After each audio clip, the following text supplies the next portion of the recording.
गांधी जी आपके दानापुर में उपस्थित हुए हैं, एक बार नारा लगाएंगे, जय श्री राम, जय श्री राम। हम लोग के दानापुर के धरती में संत का आगमन हो गया है, दानापुर से पापियों का अंत होगा। आदरणीय योगी नाथ जी आपको आपके बीच में आपको संबोधित करेंगे। बहुत बहुत धन्यवाद।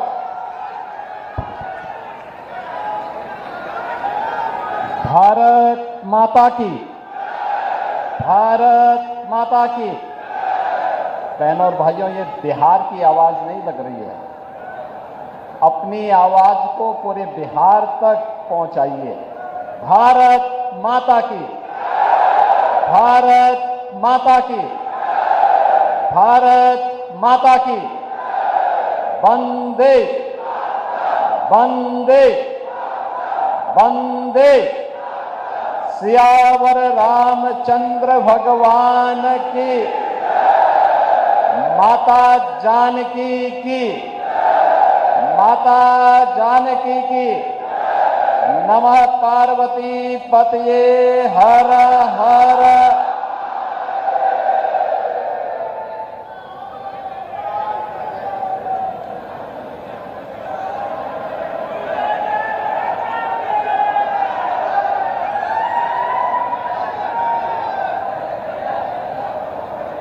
संसद में लंबे समय तक हम लोगों के सहयोगी के रूप में जिन्होंने इस दानापुर क्षेत्र का प्रतिनिधित्व भी किया और विकास में भी योगदान दिया, ऐसे लोकप्रिय नेता, पूर्व केंद्रीय मंत्री श्री राम कृपाल यादव जी के नामांकन कार्यक्रम में आज मुझे आप सबके बीच में आप सबसे संवाद करने का सौभाग्य प्राप्त हो रहा है। इस अवसर पर मंच पर उपस्थित भारतीय जनता पार्टी के बहुत वरिष्ठ नेता, पूर्व राज्यपाल सम्मान्य श्री गंगा प्रसाद चौरसिया जी, फुलवारी विधानसभा क्षेत्र से प्रत्याशी श्री श्याम रजक जी, बिहार सरकार के मंत्री श्री जनक राम जी, राजस्थान के वरिष्ठ नेता सम्मान्य श्री राजेंद्र सिंह राठौर जी, दिल्ली विधानसभा के माननीय सदस्य श्री अनिल शर्मा जी, विधान परिषद सदस्य श्रीमती अनामिका सिंह पटेल जी, पूर्व विधायक शशीम गोयल जी, भारतीय जनता पार्टी पटना ग्रामीण के जिलाध्यक्ष श्री रजनीश कुमार जी, लोजपा के जिलाध्यक्ष श्री चंदन यादव जी, जदयू के जिलाध्यक्ष श्री आसिफ आलम जी, आरएलएम के जिलाध्यक्ष श्री राजेंद्र कुशवाहा जी, विधानसभा के प्रभारी श्री श्रीराम शर्मा जी, महामंत्री पवन तिवारी जी और इस कार्यक्रम का संचालन कर रहे सेतुल कुमार जी, आज के इस नामांकन कार्यक्रम में उपस्थित हजारों की संख्या में दानापुर विधानसभा क्षेत्र से जुड़े हुए एनडीए के हमारे सभी पदाधिकारी, कार्यकर्ता, बहनों और भाइयों, मैं सबसे पहले बिहार की इस पावन धरा को, जिस पावन भूमि को मां जानकी की पावन भूमि के रूप में भगवान बुद्ध की ज्ञान भूमि के रूप में, भगवान महावीर की जन्मभूमि के रूप में, लोकतंत्र की जननी के रूप में जाना जाता है।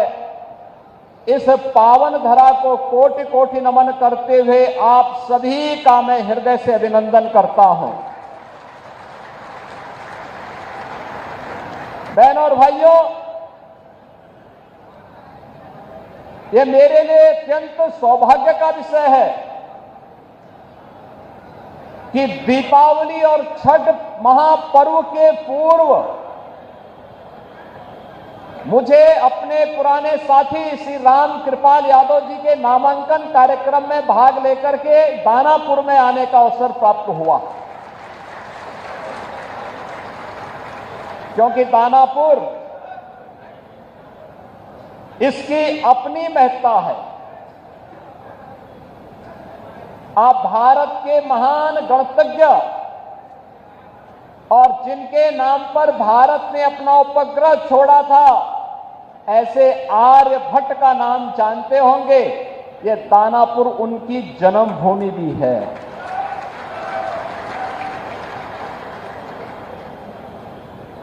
याद रखना, आचार्य कौटिल्य,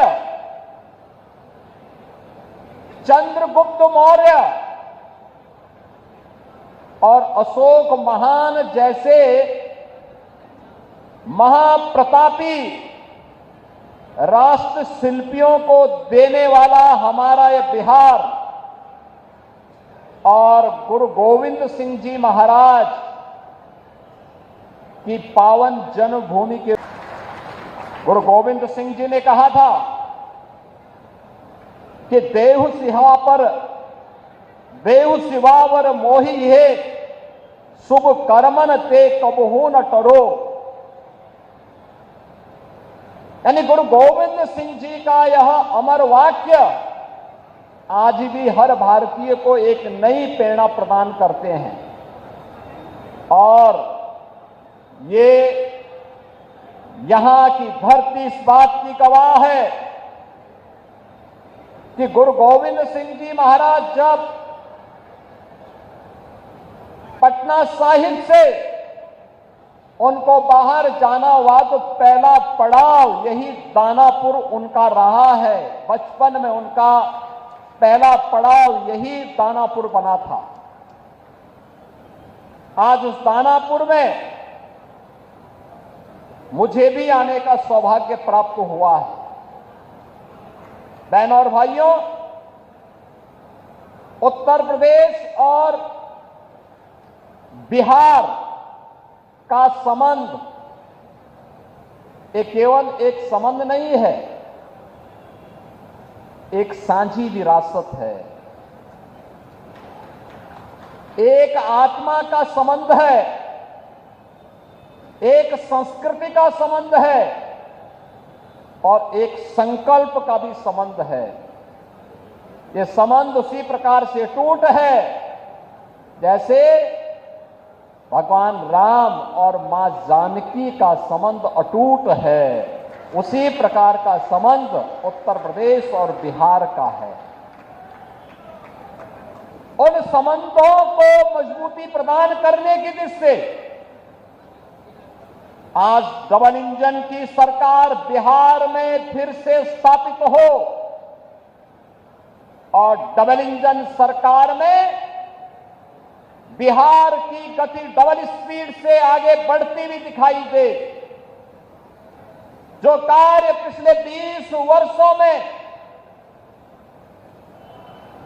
माननीय श्री नीतीश कुमार जी के नेतृत्व में डबल इंजन की एनडीए की सरकार ने करके दिखाया है, वह गति, वह स्पीड इसी प्रकार से बनी रहे, इसके लिए अपने बिहार के बहनों और भाइयों का आह्वान करने के लिए आज मैं यहां दानापुर से आह्वान करने के लिए आपके बीच में आया हूं। बहनों और भाइयों, कौन नहीं जानता है 1990 से 2005 तक बिहार का जंगल राज और परिवारवाद आपने देखा होगा कौन वे लोग थे जिन्होंने बिहार की ज्ञान भूमि को, बिहार की इस आध्यात्मिक ज्ञान भूमि को परिवारवाद और अपराध की भूमि बना करके यहां के हमारे नौजवानों के सामने पहचान का संकट खड़ा कर दिया था। यहां विकास के नाम पर उस कालखंड में किस प्रकार की अराजकता फैलाई गई थी, एक किसी से छुपा हुआ नहीं। विकास के नाम पर यहां पर पेशेवर गुंडे और माफियाओं को सत्ता का संरक्षण 1990 से 2005 के बीच में प्रदान करके पूरे बिहार के विकास को बाधित कर दिया गया था। बिहार के नागरिकों के सामने, बिहार के नौजवानों के सामने पहचान का संकट खड़ा हो गया था और वह व्यक्ति बिहार से प्लान कर रहा था, जिसके मन में एक भाव था बिहार के बारे में कुछ करने की, बिहार को आगे बढ़ाने की और बिहार की अपनी उस परंपरा को जिसने कभी भारत को नेतृत्व दिया था, भारत के स्वर्ण युग को लाने का अवसर जिस बिहार ने दिया था, अपने पूर्वजों की स्थापना को पुनर्स्थापित करने का जो जज्बा था, उस जज्बे को उस कालखंड में किस प्रकार से रौंदने का काम हुआ था, यह किसी से छुपा हुआ नहीं। और इसीलिए पिछले 20 वर्ष में बिहार को उस कलंक से मुक्त करने का काम एनडीए की सरकार ने जिस प्रभावी ढंग से किया है, आज डबल इंजन की ये भारतीय जनता पार्टी एनडीए की सरकार बिहार के अंदर उसको और प्रभावी ढंग से आगे बढ़ाने के लिए इस चुनाव में फिर से बिहार वासियों का आह्वान करने के लिए आई है। बहनों और भाइयों, अब बिहार में यहां के विकास को कोई बाधित नहीं कर सकता। यह अपराध को कोई अपना जन्मसिद्ध अधिकार नहीं बना सकता। अब बिहार में अपराध को अपनी बपौती बना करके अपहरण का उद्योग चलाने का दुस्साहस नहीं कर सकता।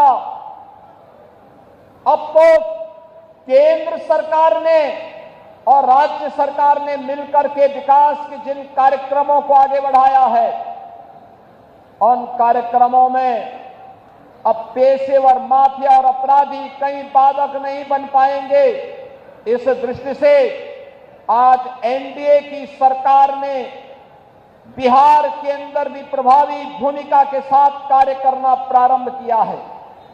आज बिहार का नौजवान जब बिहार से बाहर जाता है, हर क्षेत्र में अपनी एक पहचान बना के दिखाता है। वह जिस भी क्षेत्र में गया, लेकिन कुछ लोगों ने 1990 से लेकर 2005 तक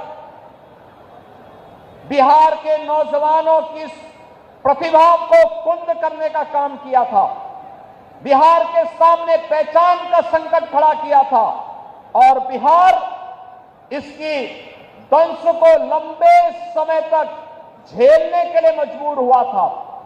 एक से एक बड़े घोटाले यहां पर हुए थे।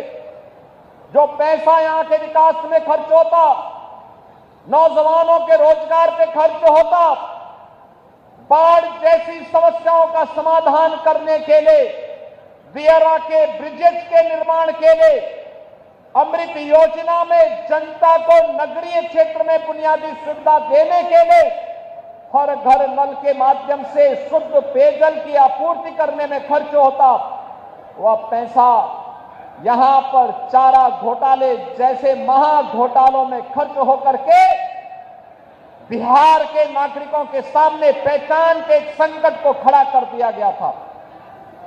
अब वह पहचान का संकट एनडीए की सरकार ने बिहार से समाप्त किया है। आज बिहार का नौजवान हर एक क्षेत्र में अपनी पहचान के साथ आगे बढ़ रहा है। आज बिहार में आधुनिक इंफ्रास्ट्रक्चर दिखाई दे रहा है। अब बिहार में विकास की इस दौड़ में बिहार की इस नई प्रतिस्पर्धा को बाधित करने के लिए फिर से आरजेडी और कांग्रेस में और उनके सहयोगी दलों में, इंडी गठबंधन में फिर से एक उन्होंने शरारत शुरू की है। और वह शरारत शुरू की है विकास बनाम बुरके का। जब भी बिहार विकास के बारे में चर्चा कर रहा है, जब बिहार के नौजवानों के मुंह पे विकास की चर्चा है, जब विकास की प्रतिभा को लेकर के बिहार का नौजवान आगे बढ़ना चाहता है, तब यहां पर बुरके को लेकर के कांग्रेस ने, आरजेडी ने नई बहस को आगे बढ़ाने का कुत्सित प्रयास किया है। आप मुझे बताइए, क्या इनको फर्जी पोलिंग करने का अधिकार दिया जाना चाहिए? क्या यहां पर विदेशी घुसपैठियों को आकर के बिहार के गरीबों का, बिहार के दलितों का, बिहार के नागरिकों के अधिकार पर क्या उन्हें डकैती डालने की छूट देनी चाहिए? बहनों और भाइयों, आरजेडी और कांग्रेस फर्जी पोलिंग करवाने की इस अपनी कुत्सित चेष्टा को और जो एक पारदर्शी और स्वच्छ चुनाव प्रक्रिया के तहत हर मतदाता को अपनी पहचान देनी है और पहचान पत्र दिखा करके ही वह मतदान में भागीदार बन सकता है।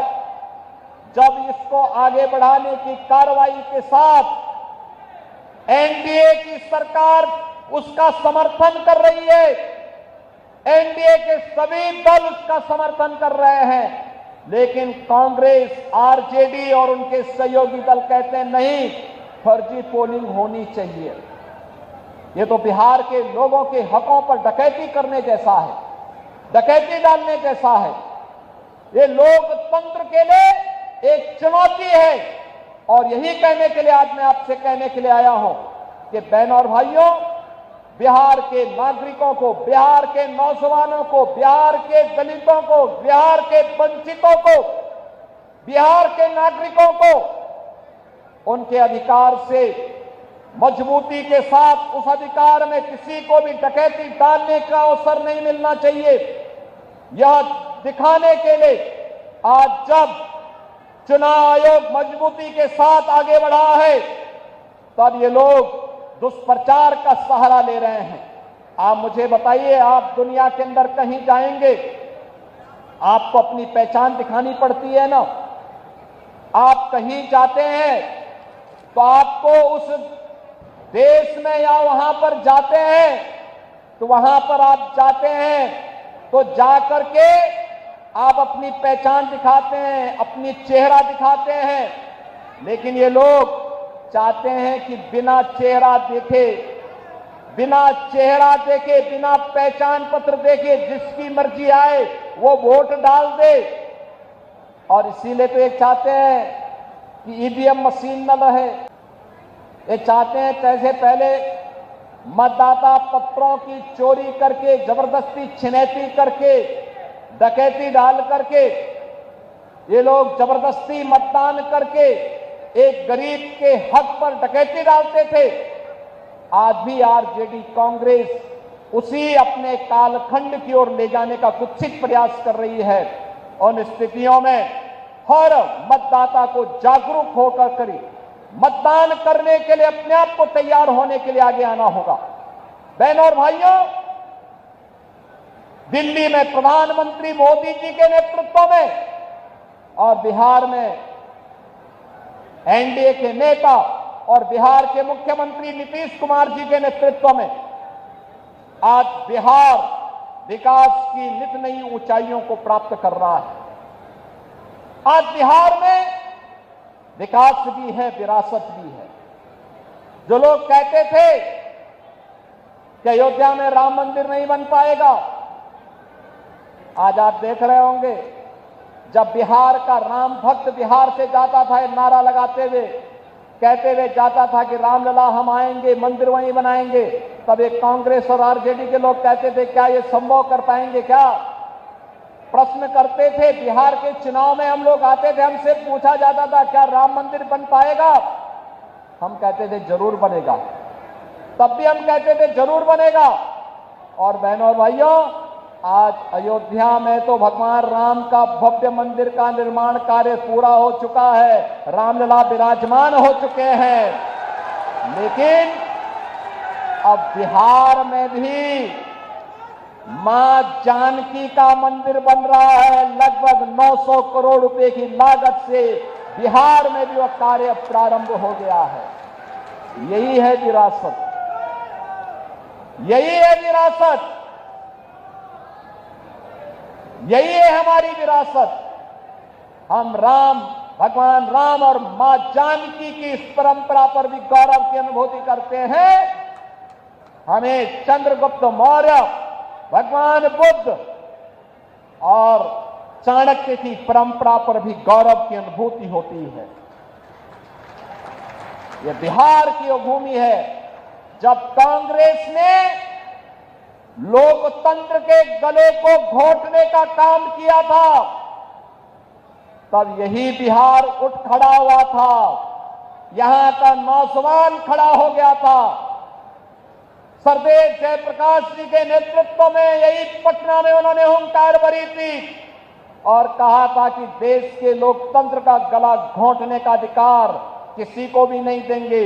लेकिन आज जो कांग्रेस लोकतंत्र का गला घोंटने का काम की थी, उसी कांग्रेस की झोली में आरजेडी ने अपने को गिरवी करके रख दिया है। ये जेपी के सपनों पर पानी फेरने का काम ये लोग कर रहे हैं। अपने लूट को बचाने के लिए, अपने भ्रष्टाचार पर पर्दा डालने के लिए ये लोग कांग्रेस की झोली में जाने का काम किए हैं।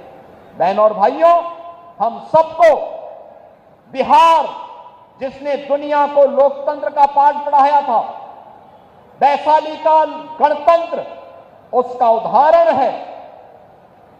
दुनिया के अंदर ज्ञान भूमि के रूप में महात्मा बुद्ध को इसी बिहार की धरती में, गया में ज्ञान प्राप्त हुआ है। दुनिया का प्राचीनतम विश्वविद्यालय नालंदा इसी बिहार की धरती ने दिया है। देश को पहला राष्ट्रपति डॉक्टर राजेंद्र प्रसाद जी के रूप में इसी बिहार की धरती ने दिया है। और वह बिहार आज विकास की जिन ऊंचाइयों को प्राप्त कर रहा है, कांग्रेस और आरजेडी को कतई अच्छा नहीं लगेगा। बहनों और भाइयों, बिहार की इस परंपरा को हम लोगों ने भी अपने यहां मजबूती के साथ जोड़ने का काम किया है। आज याद करिए, सरदेव जयप्रकाश जी की जन्मभूमि बलिया जनपद में, बिहार और उत्तर प्रदेश के जंक्शन में, हमने वहां पर 1977 में सरदेव जयप्रकाश जी ने उत्तर प्रदेश सरकार को लिखा था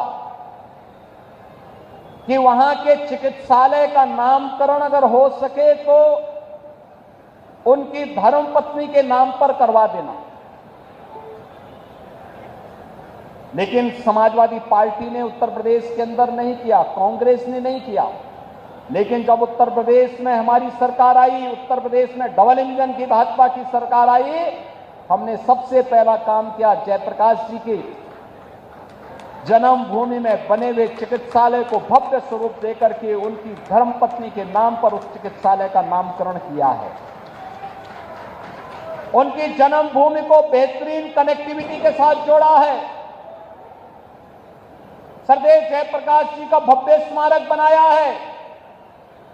हमें प्रयागराज की धरती पर पहला, यानी उत्तर प्रदेश का नेशनल लॉ यूनिवर्सिटी बनानी थी। लोगों ने कहा किस नाम से बनेगा? मैंने कहा देश के पहले राष्ट्रपति डॉक्टर राजेंद्र प्रसाद जी के नाम पर बनेगा।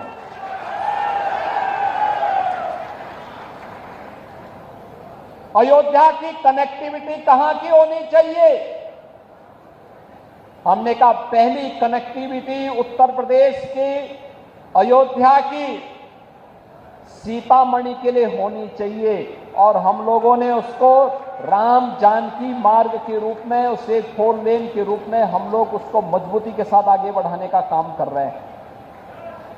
बहनों और भाइयों, उत्तर प्रदेश और बिहार की विरासत मजबूती के साथ आगे बढ़ेगी। और याद करिए, डबल इंजन की एनडीए सरकार है जो आरजेडी कांग्रेस के भ्रष्टाचार के साथ साथ आपराधिक उद्योग को भी नियंत्रित कर सकता है, मजबूती के साथ नियंत्रण करेगा।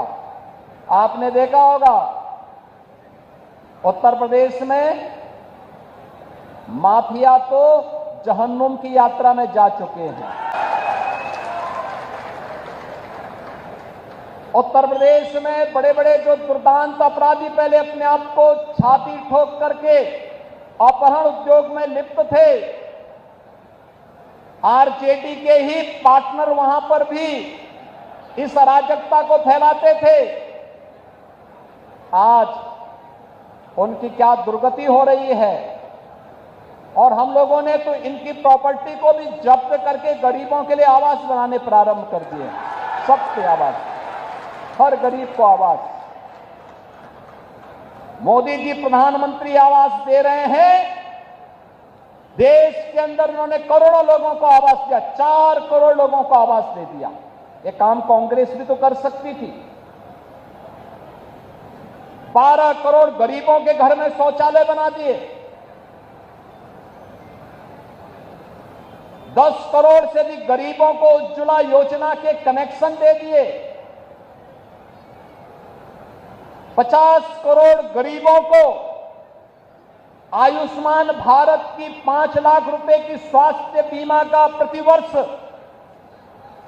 सुविधा उपलब्ध करवाई जा रही है।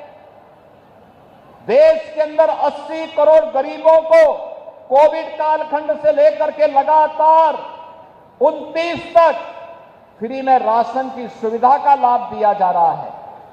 बहनों और भाइयों, ये काम कांग्रेस भी कर सकती थी, लेकिन गरीब कल्याण न कांग्रेस के एजेंडे में था, न आरजेडी के एजेंडे में। इनके एजेंडे में तो परिवार कल्याण था, स्वयं का परिवार का कल्याण हो।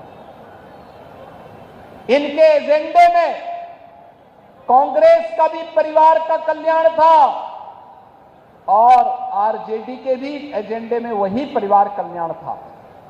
एनडीए ने पूरे भारत को और बिहार के अंदर पूरे बिहार को ही अपना परिवार मान करके बिना भेदभाव की योजनाओं का लाभ दिया। और इसीलिए जब प्रधानमंत्री मोदी जी दिल्ली से बड़े बड़े इंफ्रास्ट्रक्चर दे रहे हैं, आज बिहार की पहचान बन रही है। बिहार में नए नए विश्वविद्यालय बन रहे हैं। बिहार में मेट्रो जैसी आधुनिक पब्लिक ट्रांसपोर्ट की सुविधा प्राप्त हो रही है। इनलैंड वाटरवे की सुविधा आ रही है। नए एयरपोर्ट बन रहे हैं। नौजवानों के लिए नौकरी और रोजगार की नई नई संभावनाएं आगे बढ़ रही हैं। और इन स्थितियों में विकास की आभा समाप्त नहीं होने देनी है। दीपावली में जैसे हर घर में एक जगमगाहट होती है, छठ के पर्व में एक महा उत्सव जैसा माहौल होता है, ऐसे लोकतंत्र की धरती पर लोकतंत्र का कमल इसी प्रकार से खिलता हुआ दिखना चाहिए कि एक तरफ बिहार विकास करेगा और दूसरी तरफ एनडीए की सरकार मजबूती के साथ यहां के गांव के लिए, गरीब के लिए, किसान के लिए, नौजवान के लिए, महिलाओं के लिए और समाज के प्रत्येक तबके के उत्थान के लिए इन कार्यक्रमों को मजबूती के साथ आगे बढ़ाती रहेगी। इस विश्वास के साथ आज मैं आप सबके साथ आया हूं जुड़ने के लिए। चुनाव के दौरान बहुत यहां पर आने का अवसर प्राप्त होगा, लेकिन मैं आप सबको इस बात के लिए आह्वान करने के लिए आया हूं। ये बिहार में चुनाव प्रचार की शुरुआत है और ये मुझे अच्छा लगा कि मुझे अपने पुराने साथी श्री रामकृपाल यादव जी के ही नामांकन में पहले कार्यक्रम में भाग लेने का अवसर प्राप्त हुआ है। हम लोग संसद में काफी पुराने रहे हैं, एक साथ काम करते रहे और मजबूती के साथ बिहार की आवाज को मजबूती प्रदान करते रहे हैं। हमें बिहार में फिर से उस राम राज्य के उदाहरणा को चरितार्थ करना है, जिसको लेकर के यहां स्वर्ण यानी देश का स्वर्ण युग यही बिहार ने प्रदान किया था। बिहार ने आज से 2000 वर्ष पहले हम फिर से बिहार को वहां लेकर के जाएंगे और इसके लिए एनडीए सरकार आवश्यक है। एनडीए के हर प्रत्याशी को विजयी बना करके भेजिए, रामकृपाल यादव जी को भारी बहुमत से विजयी बना करके भेजिए। और बहनों और भाइयों, आप ये मान करके चलिए, जो भी आपकी अपेक्षाएं हैं, आकांक्षाएं हैं, दियारा में ब्रिज का हो, चाहे यहां के सिविल लाइन और ड्रेनेज की समस्या और बुनियादी सुविधाओं का, गरीबों के लिए आवास का, ये सभी समस्याओं का समाधान यहां पर भी होगा। ऐसे ही होगा जैसे माफियाओं की जमीन को वापस लेकर के और गरीबों के लिए आवास बन रहे हैं ना उत्तर प्रदेश में, यहां पर भी बनेंगे, चिंता की कोई बात नहीं, अवश्य बनेगा। इन्हीं शब्दों के साथ मैं श्री रामकृपाल यादव जी को जीत की अग्रिम बधाई देता हूं। आप सभी को दीपावली और महाछठ की भी हृदय से शुभकामनाएं देता हूं।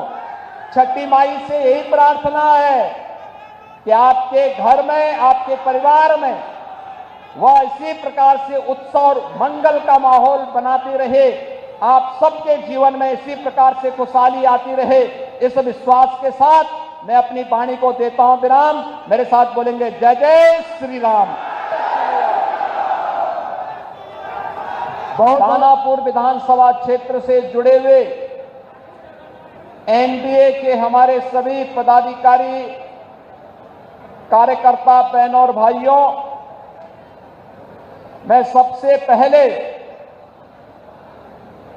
बिहार की इस पावन धरा को, जिस पावन भूमि को मां जानकी की पावन भूमि के रूप में, भगवान बुद्ध की ज्ञान भूमि के रूप में, भगवान महावीर की जन्मभूमि के रूप में, लोकतंत्र की जननी के रूप में जाना जाता है। इस पावन धरा को कोटि कोटि नमन करते हुए आप सभी का मैं हृदय से अभिनंदन करता हूं। बहनों और भाइयों, ये मेरे लिए अत्यंत